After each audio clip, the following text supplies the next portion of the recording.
गोलियों की तरतराहट से पूरा मोकामा गूंज उठता है और वहां पे गैंगवार की स्थिति बन जाती है। बताया जा रहा है कि अनंत सिंह और सोनू मोनू गैंग के बीच मुठभेड़ होती है जिसमें 100 राउंड से ऊपर गोलियां चलती है। और इसी को लेके बिहार में सियासत एक बार फिर से शुरू हो गई है। विधानसभा का चुनाव नजदीक है और इस तरीके के हालात जो है वो नीतीश कुमार की एक खटिया खड़ी कर सकते हैं और इसके कहीं ना कहीं इशारे भी मिलने शुरू हो गए हैं। तेजस्वी यादव बयान दे रहे हैं, प्रेस कॉन्फ्रेंस कर रहे हैं, आरजेडी हमलावर हो चुकी है और ये तमाम मुद्दे एक बार फिर से उजागर हो रहे हैं। पूरी जानकारी क्या है सब कुछ आपको बताएंगे, लेकिन उससे पहले मेरा परिचय जान लीजिए। मेरा नाम है रजत और आप जनता जंक्शन देख रहे हैं। आपको बता दूं कि तेजस्वी यादव बकायदा प्रेस कॉन्फ्रेंस बुला के इस बात का जिक्र कर रहे हैं कि जिस तरीके का माहौल अभी बिहार में बना हुआ है, इससे साफ प्रतीत हो रहा है कि बिहार में लॉ एंड ऑर्डर की व्यवस्था एकदम से ध्वस्त हो गई है। नीतीश कुमार की पुलिस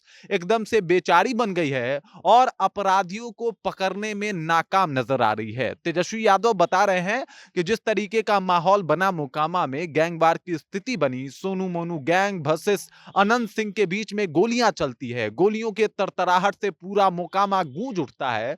उसके बाद भी इन दोनों में से किसी की गिरफ्तारी नहीं होती, ये दोनों में से कोई पकड़ा नहीं जाता है और दोनों मीडिया में आके इंटरव्यू दे रहे हैं, बातचीत कर रहे हैं, दोनों अपनी बातों को सामने रख भी रहे हैं और इसके ऊपर सरकार जो है वो मौन है, चुप है। यही नहीं, तेजस्वी यादव एक और बड़ा आरोप जो है वो नीतीश कुमार के ऊपर लगा रहे हैं कि नीतीश कुमार ने अपने कलम के बदौलत दो बड़े अपराधियों को जो है जेल से छुड़वा लिया। अब ये दो बड़े अपराधी कौन है ये भी मैं आपको बता देता हूं।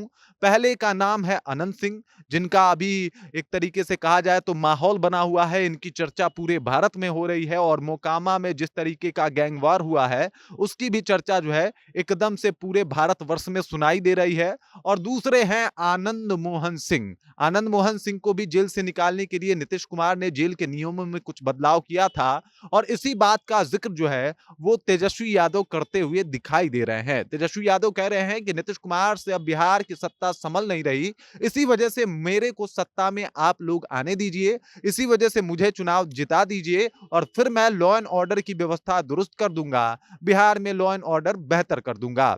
लेकिन जाहिर सी बात है कि चाहे लालू यादव की सरकार रही हो या फिर अब नीतीश कुमार की सरकार, लॉ एंड ऑर्डर दोनों ही सरकार में ज्यादा अच्छे नहीं रहे हैं।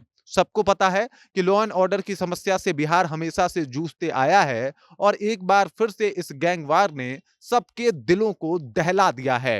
हर तरफ इस बात की चर्चा हो रही है कि आखिरकार इस गैंगवार के पीछे की कहानी क्या है।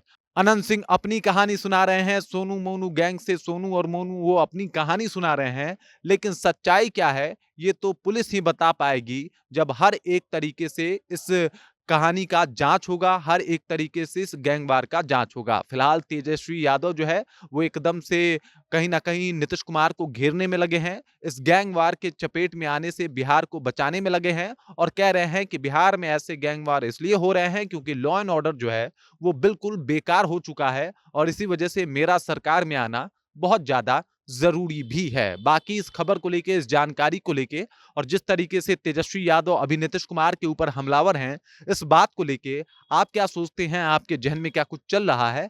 कृपया कमेंट कीजिए और अपना विचार हम तक पहुंचा दीजिए। बाकी आप देख रहे हैं जनता जंक्शन और मेरा नाम रजत है।